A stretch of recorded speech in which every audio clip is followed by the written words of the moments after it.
ہادیوں رہنما ہمارے علماء ہو کبھی درپیش جو کوئی مسئلہ پوچھ لے حاضر ہو ہم ان کی بارگاہ۔ الحمد للہ رب العالمین والصلاة والسلام علی خاتم النبیین اما بعد فاعوذ باللہ من الشیطان الرجیم بسم اللہ الرحمن الرحیم والصلاة والسلام علیک یا رسول اللہ وعلی آلک واصحابک یا حبیب اللہ الصلاة والسلام علیک یا نبی اللہ وعلی آلک واصحابک یا نور اللہ۔ پروگرام دارالافتاء اہل سنت میں آپ کو خوش آمدید کہتے ہیں۔ اللہ رب العالمین ہم سب کو دین اسلام کے احکامات سیکھ کر سمجھ کر ان پر عمل پیرا ہونے کی توفیق عطا فرمائے۔ ہمارے پیارے نبی صلی اللہ علیہ وآلہ وسلم کا فرمان عظمت عالی شان ہے، ان اول الناس بی یوم القیامہ اکثرہم علیہ صلاۃ۔ قیامت کے دن میرے سب سے زیادہ قریب وہ ہوگا جو مجھ پر کثرت سے درود پڑھتا ہوگا۔ صلو علی الحبیب صلی اللہ تعالی علی محمد صلی اللہ علیہ وآلہ وسلم۔ ہمارے مہمان ہیں مفتی محمد کفیل رضا عطاری، ان کو خوش آمدید کہتے ہیں۔ کیسے مزاج؟ الحمدللہ علی کل حال۔ ماشاءاللہ۔ بڑھتے ہیں اپنے سوالات کی طرف، دیکھتے ہیں ناظرین کیا پوچھنا چاہتے ہیں۔ مفتی صاحب کی بارگاہ میں میرا سوال یہ ہے کہ کچھ لوگ صوفہ سیٹ ہمیں ریپیئرنگ کے لیے دے کے جاتے ہیں اور پھر اس کے بعد ان سے رابطہ نہیں ہو پاتا ہے اور وہ صوفے ہمارے پاس پڑے رہتے ہیں۔ پھر اس کے بعد ظاہر سی بات ہے جگہ کا بھی ایشو ہوتا ہے، سارے معاملہ آتے ہیں، کچھ ایک ظاہر سی بات ہے کتنا بندہ مہینہ 2 مہینے صوفے رکھ لے گا، اس کے بعد پھر آگے پیچھے کرنا پڑتا ہے اس کو۔ تو اس کے حوالے سے شرعی رہنمائی فرما دیں۔ اور کچھ لوگ جو ہے جیسے نیا صوفہ بنوانے کے لیے ایڈوانس دے کے جاتے ہیں اور پھر اس کے بعد ان سے بھی رابطہ نہیں ہو پاتا ہے، تو اس حوالے سے بھی ارشاد فرما دیں کہ ان کا ایڈوانس کا ہم کیا کریں؟ ان سے رابطہ تو ہو نہیں پا رہا ہے کہ ان کو ریٹرن کر نہیں سکتے ہیں، یا اس کو اپنے پاس ہی رکھیں کہ کل کلا کو واپسی آ جائیں تو ان کو واپسی دیا جائے، اور ان کا جو صوفہ ہم نے تیار کر لیا ہے اس کے حوالے سے بھی رہنمائی فرما دیں۔ کچھ ڈیفیکلٹ آئٹم ایسے وہ بنوا لیتے ہیں کہ وہ ہم بعضوں کا نہیں سیل ہو پاتے ہیں، پھر ہمیں اس کو رکھنا ہی پڑتا ہے، تو اس کے حوالے سے بھی ارشاد فرما دیجیے گا کہ اس کا کیا شرعی رہنمائی ہوگی۔ مختلف طرح کے 2-3 سوالات انہوں نے پوچھ لیے۔ ایک تو ریپیئرنگ والا ہے اور ایک یہ ہے کہ وہ آرڈر پہ تیار کرواتے ہیں۔ تو ریپیئرنگ والے میں کیا کریں گے؟ اب یہ ان کے لیے تو وہ ایک طرح کا وبال بن جاتا ہے سنبھالنا۔ بسم اللہ الرحمن الرحیم۔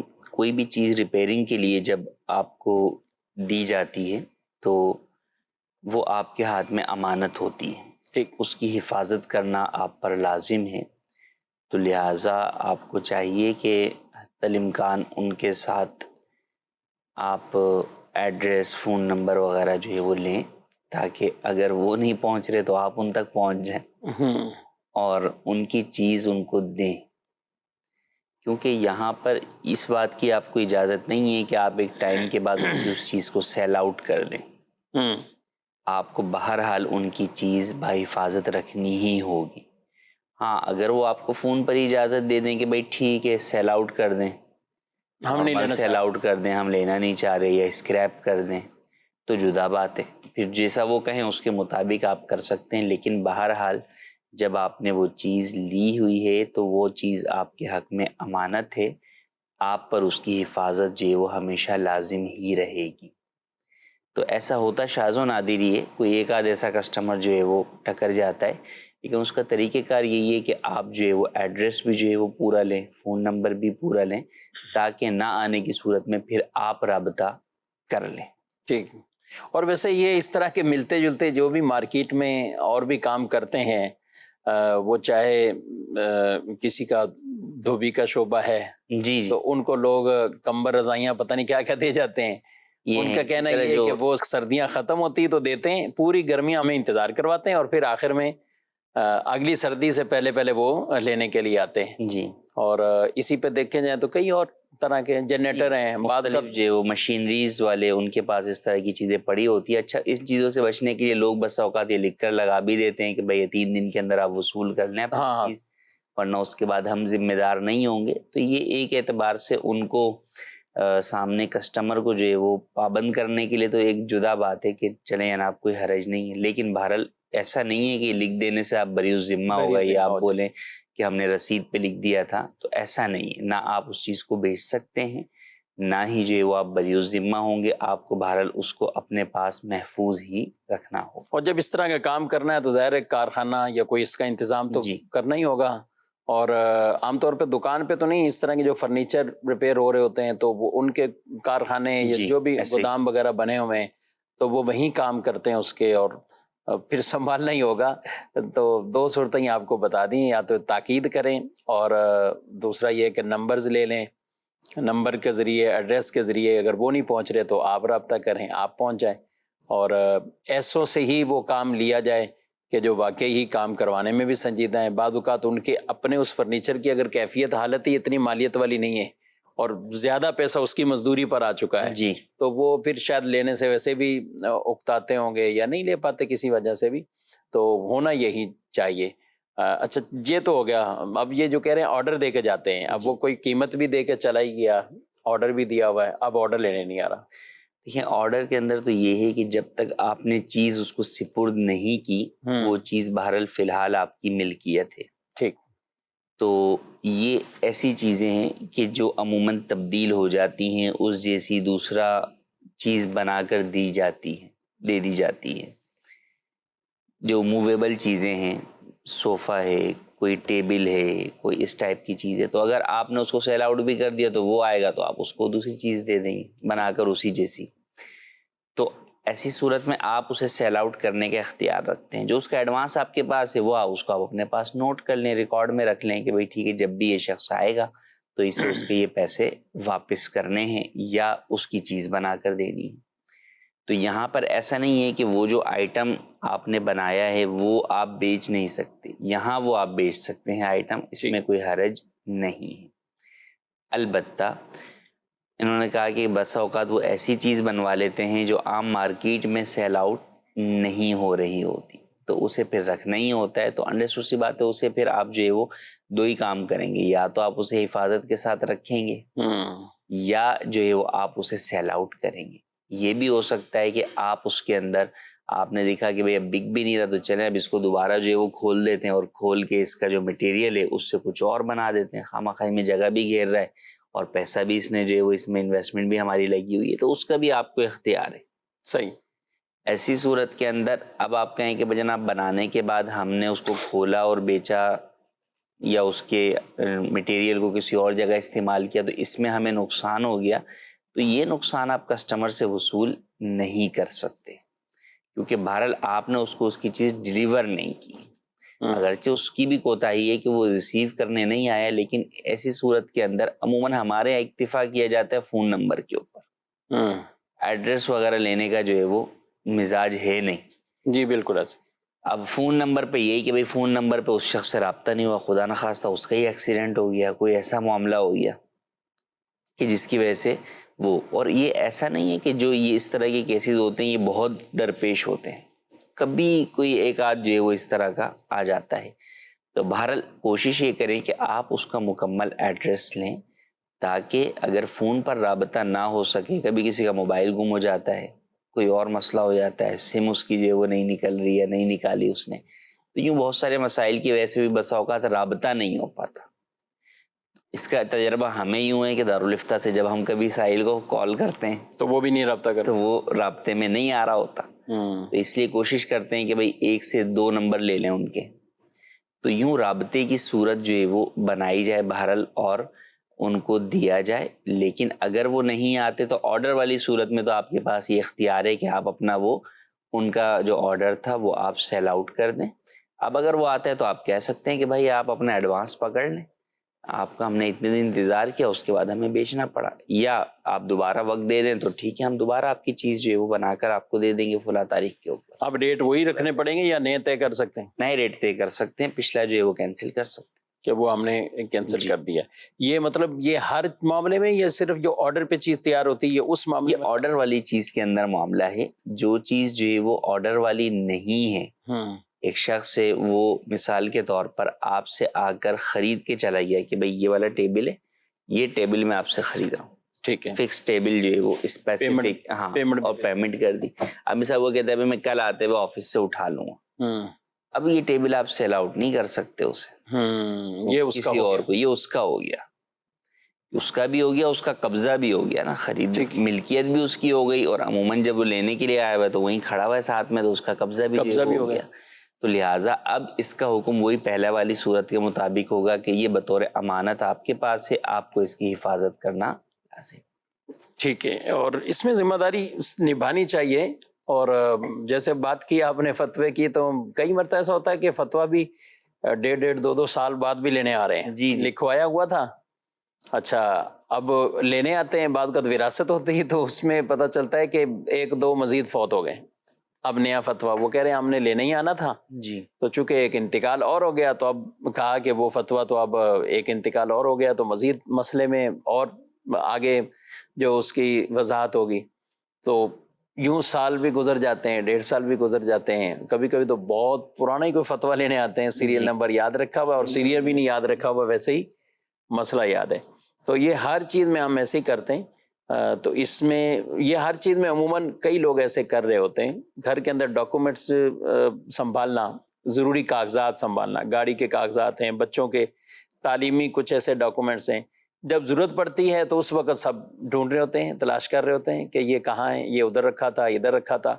تو ایسا نہیں ہونا چاہیے. اگر اپنے کاموں کو درست طریقے سے ہم خود ہی سلجھانا شروع کر دیں اور ہر چیز کو اس کی جگہ پر ہی ہو, اور جب تلاش کرنا چاہیں تو بآسانی وہ مل بھی جائے, تو یہ ایک اچھا ہے. اسی طرح معاملات وہ مینیج کرنے چاہیے. مزید سوال. میرا نام رمیش راجہ ہے اور میں فائنانس پروفیشنل فیلڈ سے تعلق رکھتا ہوں.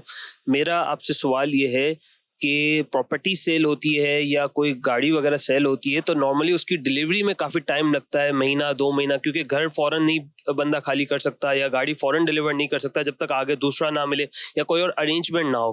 تو اس حوالے سے رہنمائی عطا فرما دے کہ ایسا کرنا درست ہے, اگر درست نہیں ہے تو کیا درست طریقہ ہوگا, اس پر رہنمائی عطا فرما دے. جزاک اللہ خیرہ. جی, اب گھر تو سیل کر دیا لیکن اب خالی نہیں کر سکتے, ابھی کچھ آگے مل نہیں رہا, اور گاڑی میں بھی یہی کہہ رہے ہیں, کیا کہتے ہیں؟ دیکھیے ایک یہ ہے کہ سامنے والے سے جو ہے وہ آپ لے لیتے ہیں کہ جناب موقع لے لیتے ہیں, مہلت لے لیتے ہیں کہ ہم فلاں وقت پر خالی کر کے آپ کو دیں گے, تو اس میں کوئی حرج نہیں ہے. باہمی رضامندی کے ساتھ جو ہے وہ خرید و فروخت میں شرط یہ نہ ہو کہ جناب میں آپ کو بیچ رہا ہوں لیکن میں اس کے اندر 2 مہینے اور رہوں گا. ہاں, اس شرط پر بیچ رہا ہوں کہ یہ 2 مہینے میں استعمال کروں گا. تو یہ شرط فاسد ہے کہ جب آپ نے بیچ دیا تو اب اس کے سارے حقوق سامنے والے خریدار کے ہو گئے. وہ مالک ہو گیا, جب وہ مالک ہو گیا تو وہی جو ان تمام حقوق کا مالک ہے. تو لہٰذا ایسا کرنا درست نہیں ہے. یوں ہی گاڑی کے اندر یا کوئی بھی چیز ہے, تو جب آپ نے اس کے ساتھ خرید و فروخت کر دیے تو خرید و فروخت کے ساتھ ہی وہ اس کے مالک ہو گئے. اب شرط پہلے نہیں ہے, بعد میں آپ کہتے ہیں کہ بھئی میں جو ہے وہ آپ کو اس کی ڈیلیوری یا قبضہ جو ہے وہ فلاں وقت پر دوں گا, تو ایسی صورت کے اندر حرج نہیں ہے جبکہ باہمی رضامندی سے ہو جائے. گاڑیوں کے اندر تو یہ ہے کہ آرڈر کے اوپر بنوائی بھی جاتی ہیں, تو لہٰذا آرڈر پہ بنوانے سے مراد یہ ہوتی ہے کہ کمپنی کے پاس اس وقت تیار نہیں ہوتی تو وہ بکنگ ہی لیتی ہے کہ بھئی اتنے مہینوں کے بعد ڈیلیور ہوگی, اور امیجیٹ جو ہے وہ ڈیلیوری کے اوپر چارجز الگ ہوتے ہیں, قیمت الگ ہوتی ہے, لیٹ ڈیلیوری کی چارجز الگ ہوتے ہیں. تو اس میں کوئی حرج نہیں ہے کہ وہاں تو وہی آرڈر کی بے ہے. آرڈر کی بے کے احکام جسے فقہ میں بے استثناء کہتے ہیں, اس کے احکام تھوڑے سے جدا ہیں بقیہ عام بے کے مقابلے کے اندر. اور ایک یہ ہے کہ نارمل چیز آپ خرید و فروخت کر رہے ہیں, اس میں کوئی آرڈر کا کوئی تعلق نہیں ہے, تو ایسی صورت کے اندر آپ جو ہے وہ شرط اس میں نہ لگائیں. سودے کے اندر سودا آپ کا ہو گیا کہ بھئی یہ چیز میں نے آپ سے اتنے میں خریدی, انہوں نے کہا جی میں نے آپ کو اتنے میں بیچی, کلوز ہو گئی. اب اس کے بعد جو ہے وہ ہوتا ہے کہ بھئی ڈیلیوری جو ہے وہ کب ہوگی, تو وہ باہمی رضامندی سے اگر آپ کوئی وقت اس کا طے کر لیتے ہیں تو اس میں حرج نہیں. ٹھیک ہے. اچھا, جب تک پیمنٹ نہیں ہوتی تو بھی گھر تو روک کے رکھتے ہیں کہ پیمنٹ نہیں ہے, اور ظاہر ہے ابھی انہوں نے 25, 30, 40 یہ پیمنٹ کی ہے جی, اور بقیہ قسط انہوں نے بنا دی ہے, تو گھر تو یوں قبضے میں عام طور پہ نہیں دیتے ہیں کہ جب تک آپ پیمنٹ نہیں کریں گے تو گھر کیسے قبضے میں دیں. دیکھیں اس کا بنیادی فقہی مسئلہ تو یہ ہے کہ اگر آپ کیش پر ڈیل کرتے ہیں ٹھیک, تو ایسی صورت میں جب تک آپ کو کیش ریسیو نہیں ہوتا تو ایسی صورت میں آپ اس چیز کو، اس جو چیز بیچی ہے اسے آپ روک سکتے ہیں کہ آپ اس کا قبضہ سامنے والے کو نہ دیں. کیش سے مراد یہ نہیں کہ جناب ہاتھ میں کیش ہی دینا، مطلب یہ ڈیل کیش کی ہے کہ بھائی کوئی ادھار کی مدت نہیں ہے کہ 1 مہینے بعد دوں گا بقیہ پیمنٹ، یا 2 مہینے بعد دوں گا یا 3 مہینے بعد دوں گا، ایسی کوئی ڈیل نہیں ہے. اور اگر آپ نے ڈیل ہی ادھار پر کی ہے، صحیح، کہ بھئی یہ جو چیز میں سیل آؤٹ کر رہا ہوں اس کی قیمت جو ہے وہ 3 مہینے کے بعد ادا کروں گا، ابھی میں آپ کو دے رہا ہوں مثال کے طور پہ 25% یا 10%، اور بقیہ قیمت 3 مہینے کے بعد ادا کروں گا. تو اب آپ نے ادھار پر ڈیل کر لی. ٹھیک ہے. جب ادھار پر ڈیل کر لی ہے تو اب ایسی صورت کے اندر آپ نے جو چیز بیچی ہے اس کے قبضہ دینے سے آپ اسے روک نہیں سکتے، کیونکہ اب تو آپ نے خود ہی اس کو ادائیگی میں مہلت دے دی ہے. تو لہذا شرعی اعتبار سے ادھار کی خرید و فروخت کے اندر آپ اس بنیاد پر کہ بھئی تم نے پیمنٹ نہیں کی ہے لہٰذا میں چیز کا قبضہ نہیں دے رہا، یہ درست نہیں ہے، شرعاً یہ جائز نہیں. ٹھیک ہے. اچھا، اس میں یہ کہہ سکتے ہیں کہ شروع میں آپ نے جو کہا کیش کی صورت میں، تو جب تک کیش پورا نہیں ہوگا میں قبضہ نہیں دوں گا. ہاں، مگر وہ پھر ڈیل ہی کیش پر بنے کہ بھئی ٹھیک ہے یہ سودا میں نے آپ سے مثال کے طور پہ 1 کروڑ روپے کا یہ فلیٹ میں نے آپ کو کیش میں نقد جو ہے وہ بیچا، وہ کہے جی میں نے جو ہے وہ 1 کروڑ میں خرید لیا، یوں یہ ڈیل کمپلیٹ ہو گئی. اب اس کے بعد وہ کہتا ہے کہ یار ابھی مجھ سے آپ جو ہے وہ اس کے جو ہے نا 10 لاکھ روپے لیں، 90 لاکھ روپے میں آپ کو جو ہے نا 2 مہینے بعد دوں گا. بولے ٹھیک ہے 2 مہینے بعد 90 لاکھ دیں گے تو 2 مہینے بعد جو ہے وہ آپ جو ہے وہ قبضہ لیجئے گا. صحیح، یعنی ڈیل کیش کے اندر نقد ہوئی ہو. یعنی اچھا، تیسری صورت اس میں یہ لے کے آ جاتے ہیں کہ اب پیمنٹ چونکہ آپ ادا نہیں کر رہے ہیں تو اس لیے آپ ہر منتھ کا کرایہ بھی دیں گے. جی، یعنی اب آپ نے چونکہ لے لیا ہے اور قبضہ لے رہے ہیں آپ، تو پیمنٹ پوری نہیں ہے آپ کی، تو آپ کرایہ ادا کریں گے. کیا کہیں گے؟ ہاں، اس میں 2 صورتیں. ایک یہ ہے کہ عموماً پیمنٹ جب جو بھی 2-3 مہینے کی مہلت ہوتی ہے وہ لیٹ ہو جاتی ہے، اس سے مزید آگے بڑھ جاتی ہے، اور یہاں پر یہ قبضہ جو ہے وہ دے چکے ہوتے ہیں. تو اب ایسی صورت کے اندر وہ خریدار سے جو بیچنے والا ہوتا ہے وہ تقاضا کرتا ہے صحیح کہ بھئی آپ مجھے کرایہ دیں، حالانکہ یہ جائز نہیں ہے، کیونکہ خریدار تو اس سودے کا کرتے ہی اس چیز کا مالک ہو گیا، تو وہ اپنی ہی چیز کا کرایہ آپ کو کیوں دے گا. صحیح. تو لوگ در حقیقت جب ڈیل میں کوئی پیمنٹ لیٹ ہوتی ہے تو اس پر پینلٹی کی یہ صورت نکالتے ہیں کہ بھئی اگر آپ نے پیمنٹ لیٹ کی تو ایسی صورت میں جتنے مہینے لیٹ کریں گے اتنے مہینے کا اس جگہ کا آپ مارکیٹ ویلیو کے اعتبار سے ہمیں کرایہ دیں گے. اچھا، بسا اوقات قبضہ دیا ہوا بھی تو بسا اوقات قبضہ نہیں بھی دیا ہوا ہوتا ہے، جب بھی یہی تقاضا ہوتا ہے کہ بھئی بھلے ہمارے قبضے میں لیکن چونکہ ہمیں تو نقصان ہو رہا ہے تو لہٰذا آپ ایز اے پینلٹی یہ بھریں. تو یاد رکھیں کہ پینلٹی یعنی جرمانہ اسلام میں حرام ہے، اس کی ہرگز اجازت نہیں ہے. تو اس طرح کی پینلٹی لگانا یا مالک جو ہے، کیونکہ اب مالک وہ ہے، اصولاً تو مالک بیچنے والے کو سمجھا جا رہا ہوتا ہے، لیکن اب سودے کے بعد مالک خریدار ہے تو خریدار سے اسی کی چیز کا کرایہ وصول کرنا یہ بھی جائز نہیں. ٹھیک ہے، کرایہ وصول نہیں ہو سکتا. پیمنٹ بڑھائی جا سکتی شروع میں ہی، اگر بات چیت کر لیں کہ یہ ہم 1 کروڑ روپے کا دے رہے ہیں، اب اس کا کرایہ 40,000 روپے یا 50,000 روپے، تو یہ ادھار کی صورت میں یہ سودا طے کریں اور 3 مہینے کا وہ اگر ٹائم لے رہا ہے یا 6 مہینے کا لے رہا ہے تو یہ 50,000 روپے لیں کہ ہم نے 1 کروڑ 3 لاکھ روپے میں بیچا. جی، ابتدائی طور پر ہی مثال کے طور پر بھائی ڈیل ہو رہی ہے تو اس نے کہا بھائی کتنے کا ہے، تو اس نے کہا کہ بھائی یہ جو ہے وہ 1 کروڑ کا ہے. اس نے کہا بھائی مجھے تو 1 سال کے ادھار پر چاہیے. تو اب اس نے کہا کہ بھئی 1 سال کے ادھار پر اگر آپ یہ چیز لیں گے تو اس چیز کی قیمت ہی 1 کروڑ 10 لاکھ ہوگی. ٹھیک ہے، تو اس میں کوئی حرج نہیں ہے جبکہ اس ڈیل کے اوپر دونوں کی رضامندی ہو جائے. مگر اب اگر خدا نہ خواستہ 1 سال سے زیادہ بھی قیمت پیمنٹ کی ادائیگی میں وہ لیٹ کرتا ہے تو بھی 1 کروڑ 10 لاکھ ہی لازم ہوں گے، اس کے اوپر مزید کوئی پینلٹی نہیں لگ سکتی. صحیح. کیونکہ یہاں پر جو چیز کی قیمت ہی بڑی ہے، وقت کے مقابلے میں قیمت کو نہیں بڑھایا جائے، وقت کے مقابلے میں قیمت بڑھانا جائز ہے. تو آپ نے ادھار اس چیز کی قیمت ہی زیادہ کر دی. تو جو عام خرید و فروخت کا حکم ہے کہ آپ اس چیز کی قیمت ہی ادھار میں زیادہ رکھ دیں تو اس میں کوئی حرج نہیں. ٹھیک ہے. مزید سوال.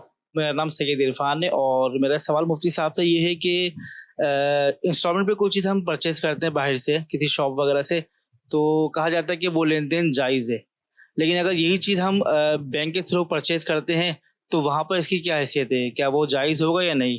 اس کا جواب ارشاد فرما دیے گا.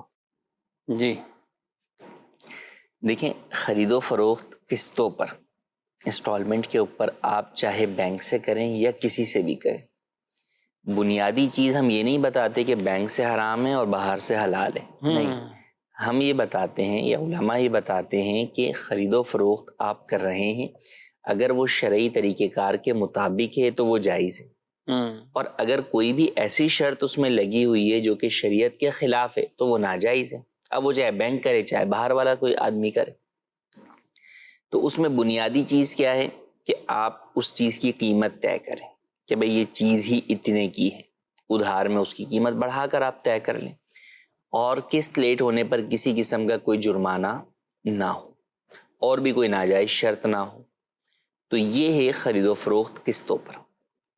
اب اگر بینک بھی اسی طرح کرتا ہے تو ٹھیک ہے, لیکن عموماً ایسا ہوتا نہیں, نہ بینک ایسا کرتا ہے نہ ہی باہر جو لوگ اس کا کاروبار کرتے ہیں وہ ایسا کرتے ہیں.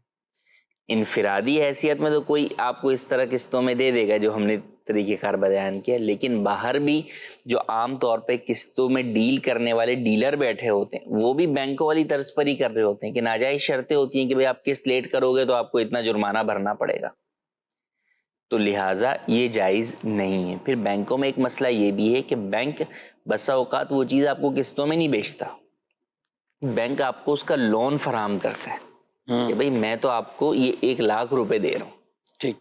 اب وہ اگرچہ تفصیل لے لیتا ہے کہ آپ نے 1,00,000 کا کرنا کیا ہے, تو آپ بتا دیں میں مجھے گاڑی لینی ہے, تو وہ آپ کو وہ ساری وہ اپنا ڈیلر کو بھی جو ہے وہ رابطے میں کر دے گا. لیکن جو بینک کی آپ کے ساتھ ٹرانزیکشن بنتی ہے وہ لون کی بنتی ہے کہ بھئی ہم نے 1,00,000 ان کو قرضہ دیا اس پر یہ, اور 1 سال کے بعد یہ اس قرضے کے بدلے میں 1,00,000 کے بدلے میں ہمیں 1,30,000 واپس کریں گے مثلا.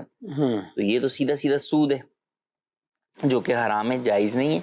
البتہ اگر واقعی بینک جو ہے وہ قسطوں والی خرید و فروخت کرے کہ بینک کی ملکیت میں کوئی چیز ہو تو عموماً ہوتی نہیں ہے, بینک کوئی بائک کا شو روم تھوڑی کھول کے بیٹھا ہوا. تو لہٰذا وہاں پر وہ یہی کرتے ہیں کہ وہ ان کا کوئی نہ کوئی جاننے والا شو روم والا ہوتا ہے جس سے ان کے رابطے ہوتے ہیں, وہ ان کے ذریعے آپ کو بائک دلوا دیتے.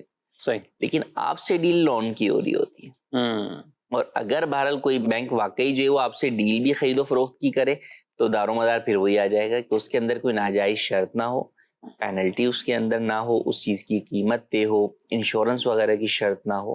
تو اگر ان شرطوں سے پاک ہوگی تو جائز ہے, چاہے بینک سے ہو چاہے باہر سے. اور عموماً ایسا ہوتا نہیں, عموماً ایسا یعنی جب شرطیں دیکھتے ہیں تو اس میں ناجائز شرطیں وہ پائی جاتی موجود ہوتی ہیں, تو ان کا خیال رکھنا ہے. یعنی بیسک وہی بات ہوئی کہ جو ایگریمنٹ کر رہے ہیں اور جو اس میں شرائط طے ہو رہی ہیں, اور پھر مزید اس کے ساتھ ساتھ اگر انشورنس بھی آ رہا ہے اس کے ساتھ اور جرمانے بھی لگ رہے ہیں, دیگر اور بھی ناجائز شرطیں ہیں, تو ظاہر ہے پھر اس کی اجازت نہیں دی جائے گی, چاہے یہ بینک سے ہو یا کسی عام دکاندار یا عام ڈیلر سے ہو.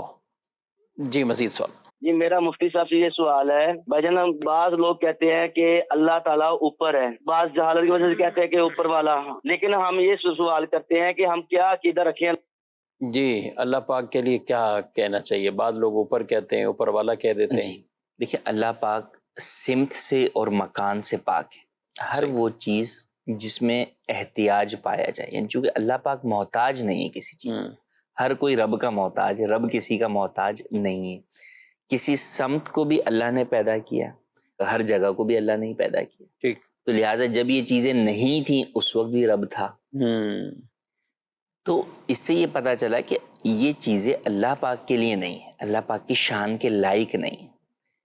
تو یوں کہنا کہ اوپر ہے تو اس کا مطلب یہ کہ جب اوپر نہیں تھا تو پھر کہاں تھا, یعنی جب وہ آسمانی نہیں تھا, عرش بھی نہیں ہے, کچھ اللہ نے بعد میں جو پیدا فرمایا. خود قرآن میں بیان فرمایا کہ اللہ پاک نے زمین آسمان کو 6 دن میں پیدا فرمایا. تو اس وقت کیا تھا؟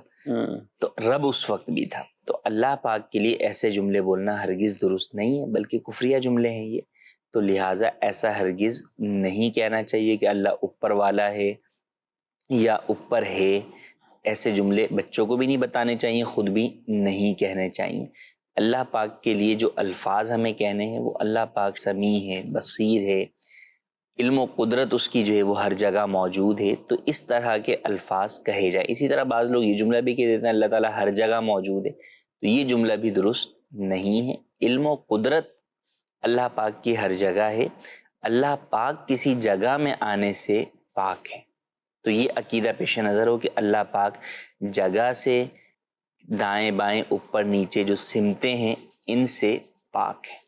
اچھا، جو اس میں اوپر والا وہ بھی نہیں جملہ بولنا چاہیے جی، یعنی بعض لوگ کہتے ہیں کہ اس میں تعویل ہم کر کے بولتے ہیں یا ذہن میں یہ ہوتا ہے، لیکن عام عوام میں تو ذہن میں تو جی نہیں ہے۔ عوام ہم دیکھیں دو باتیں، ایک یہ ہے کہ جناب کسی جملے کی بنیاد پر آپ کسی کو کافر قرار دیتے ہیں، یہ ایک الگ صورت ہے، اس صورت کے اندر تعویل یا دیگر چیزیں دیکھی جاتی ہیں حکم التزامی، کفر التزامی کے اعتبار سے، لیکن بہرحال جملہ کفریہ ہے تو لہٰذا اس سے بچنے کا ہی حکم دیا جائے گا اور عوام کو بھی یہی بات سمجھائی جائے گی، اور یہی عقیدہ بچوں کو بھی اور بڑوں کو بھی سب کے ذہن نشین کروانا ہوگا کہ اللہ پاک جو ہے وہ اوپر نیچے دائیں بائیں ہونے سے پاک ہے، صحیح، ہر جگہ سے پاک ہے۔ تو کیا کہنا چاہیے بچوں کو؟ پھر کیا کہیں؟ سمجھایا جائے گا مختلف الفاظ کے ساتھ ہی جو اللہ پاک کی صفات ہیں۔ اللہ پاک علیم ہے، جانتا ہے، جاننے والا ہے، شہید ہے، ہر چیز کو دیکھ رہا ہے، ہر چیز کو سن رہا ہے، تو یوں جو اللہ پاک کی صفات بیان ہوئی احادیث کے اندر قرآن کریم میں، وہ صفات جو ہے وہ بیان کی جائیں اور وہی صفات آپ اپنی زبان پر لے کر آئیں۔ اب دیکھیں نا، یہ جو جملے ہم کہہ رہے ہیں یہ جملے ہماری اردو زبان کے جملے، لیکن عربی کے اندر جو لوگ الفاظ استعمال کرتے ہیں وہ وہی استعمال کرتے ہیں جو صفات ہیں اللہ پاک کی۔ اللہ ناظر، اللہ جو ہے وہ ناظر، بصیر، ہاں، اللہ بصیر، اللہ شہید، اللہ سمیع، اللہ علیم، تو وہ یہی الفاظ استعمال کرتے ہیں، وہ کوئی نہیں بولتے اوپر والا۔ اور ہم بھی تو ابھی کئی جگہوں پہ اسٹیکر لگاتے ہیں نا، اللہ دیکھ رہا ہے۔ جی، اللہ دیکھ رہا ہے۔ ہاں، زمین آسمان کا خالق اللہ ہے، یہ بالکل جو ہے وہ کہا جا سکتا ہے، یعنی عموماً آسمان کی طرف نسبت اس لیے کی جاتی ہے کہ جتنی بھی زمین پہ موجود اشیاء ہیں ان کے بارے میں ایک یہ آتا ہے کہ یار ان چیزوں کو بنانے والا تو انسان بھی ہے، مجازی طور پر کہ اللہ پاک نے انسان کو وہ طاقت دی ہے، لیکن آسمان کی طرف کسی کی وہ بات نہیں جاتی، ذہن نہیں جائے گا یا کوئی یہ کانسیپٹ نہیں رکھے گا کہ آسمان بھی انسان نے بنایا۔ تو یوں آسمان کی طرف نسبت کر کے اللہ پاک کا جو خالق و مالک ہونا ہے اسے مزید واضح کیا جاتا ہے کہ بھئی زمین و آسمان کا خالق اللہ ہے۔ ہاں، اس لیے اللہ پاک نے نسبت بھی جو جگہ بجگہ قرآن پاک میں ہے اور اس میں آسمانوں کو زیادہ ذکر فرمایا۔ اچھا، زمین اور آسمان کے جب بھی نا تو سماوات، آسمانوں کو جمع ہی ذکر فرمایا، جمع ذکر، اور والارض کو کئی جگہوں پہ جمع بھی ہوا ہے اور ارض صرف نارمل بھی ہوتا ہے۔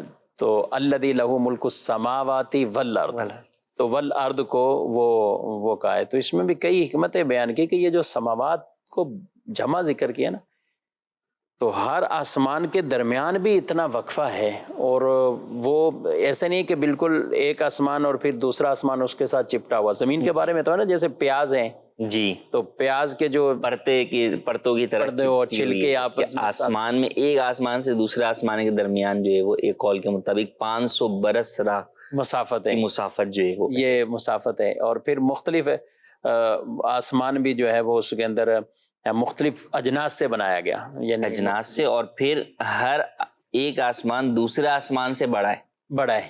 جی ہاں۔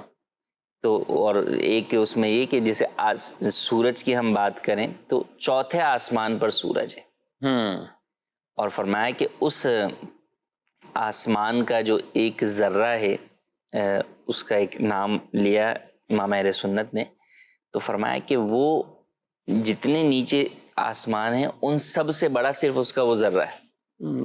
تو یہ جو ہے وہ آسمان کی وسعت کا عالم ہے، اور فرمایا کہ پھر یوں آسمان میں فرمایا کہ پھر سب سے بڑی جو ہے وہ عرش، اور پھر کرسی ان سے بڑی، یہ سب چیزیں اللہ پاک کی پیدا کر دیں اور اللہ پاک کی مخلوق ہے۔ جی، مزید سوال؟ کوشچن میں یہ تھا کہ اگر جماعت میں بندہ دوسری یا تیسری یا چوتھی رکعت میں ملتا ہے تو جو باقی رکعتیں رہ جائیں گی ان کو پڑھنے کا کیا طریقہ ہے؟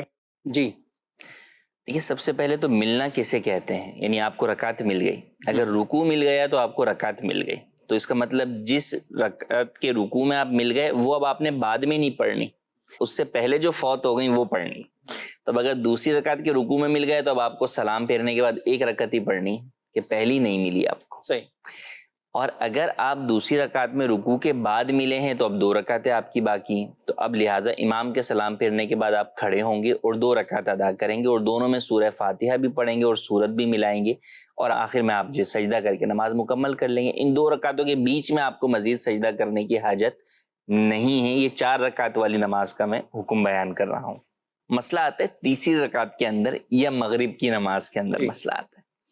تو اب آپ تیسری رکعت کے اندر جب شامل ہوئے تو اب ایسی صورت میں یعنی تیسری رکعت آپ کی جو ہے وہ فوت ہو گئی, آخری چوتھی رکعت آپ کو ملی ہے. 3 رکعتیں فوت ہو گئی, چوتھی ملی. تو اب ایسی صورت میں امام کے سلام پھیرنے کے بعد آپ کھڑے ہو کر سورہ فاتحہ اور سورت ملائیں گے اور رکوع سجدہ کر کے بیٹھ جائیں گے کہ ایک امام کے ساتھ آپ نے پڑھی اور ایک یہ 2 ہو گئی. اب 2 کے بعد قاعدہ کرنا ہوتا ہے تو لہٰذا آپ قاعدہ کر لیجئے, تحیات پڑھ لیں اور پھر کھڑے ہو جائیں. اور پھر کھڑے ہونے کے بعد آپ اس رکعت کے اندر سورہ فاتحہ بھی پڑھیں اور سورت بھی ملائیں اور پھر رکوع سجدہ کریں اور اب قاعدہ نہ کریں بلکہ کھڑے ہو جائیں. اور پھر جو آخری رکعت ہے وہ صرف سورہ فاتحہ کے ساتھ آپ مکمل کیجئے اور رکوع سجدہ کر کے آپ نماز مکمل کر لیجئے. یہ 4 رکعت والی رکعت کا بتا دیا ہم نے نماز کا کہ جس میں پہلی پر آپ کو دوسری رکعت ملی تو صرف 1 پڑھنی ہے, 2 ملی ہیں 2 نہیں ملی ہیں تو بعد میں 2 پڑھنی ہے, وہ سمپل سی ہیں. اور آپ کی 3 فوت ہو گئیں تو اس کا طریقہ کار یہ ہے. اب 3 رکعت والی نماز یعنی جیسے مغرب کی نماز ہے. اب مغرب کے اندر اگر آپ کو 1 رکعت امام کے ساتھ ملی, 2 رکعتیں آپ کی فوت ہو گئیں, تو اب اس میں بھی یہی کریں گے کہ امام کے سلام پھیرنے کے بعد کھڑے ہو کے سورہ فاتحہ اور سورت ملا کر آپ 1 رکعت پڑھیں گے اور قاعدہ کر لیں گے.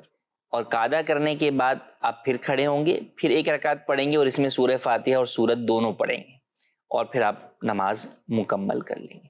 اور اگر آپ کو 2 رکعت امام کے ساتھ جو ہے وہ ملی ہیں اور 1 نہیں ملی تو ایسی صورت میں صرف آپ 1 پڑھیں گے بعد میں, لیکن وہ بعد میں جو 1 پڑھیں گے اس کے اندر آپ سورہ فاتحہ پڑھیں گے اور ساتھ میں سورت بھی ملائیں گے. ٹھیک. کئی مرتبہ فائدے میں تو وہی رہتا ہے نا جو جماعت میں شروع سے مل جائے. بعض اوقات یہی نمازی کنفیوز ہو رہے ہوتے ہیں اور 4 رکعت والی میں جب 1 ملی اور 3 رہتی ہیں تو پھر ان کی آزمائش اور اس وقت یاد رکھنا یہ بڑا ایک کئیوں کے لیے مشکل معاملہ ہوتا ہے. تو شروع سے ہی نماز پڑھنی چاہیے تاکہ سورہ فاتحہ کی بھی وہ برکتیں مل جائے. وَلَضَّالِّينَ امام کہتے ہیں تو ہم آمین کہنے والے بن جائیں, تو یہ ساری چیزیں ہمیں نصیب ہو جائے. تو اس کا خیال رکھنا چاہیے. جماعت کی بھی فضیلت اور تکبیر اولیٰ کی فضیلتیں, اور پھر سب سے بڑی بات ہے کہ ذہنی سکون ایک مل جاتا ہے. نماز پڑھ رہے ہیں, بعض اوقات مقتدی تو ادھر ادھر کہیں بھی خیالات میں گھوم رہے ہوتے ہیں, تصورات میں, لیکن جماعت میں ہے تو وہ نماز چل رہی ہوتی ہے.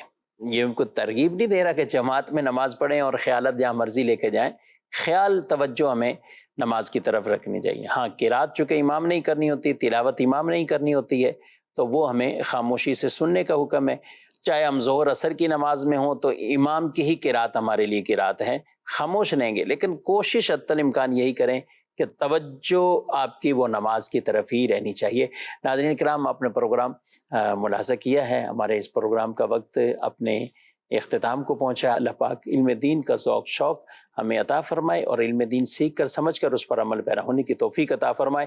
آمین بجاہ النبی الامین صلی اللہ علیہ وسلم. ہادی و رہنما ہمارے علماء ہو, کبھی درپیش جو کوئی مسئلہ پوچھ لیں, حاضر ہوں ہم ان کی بارگاہ.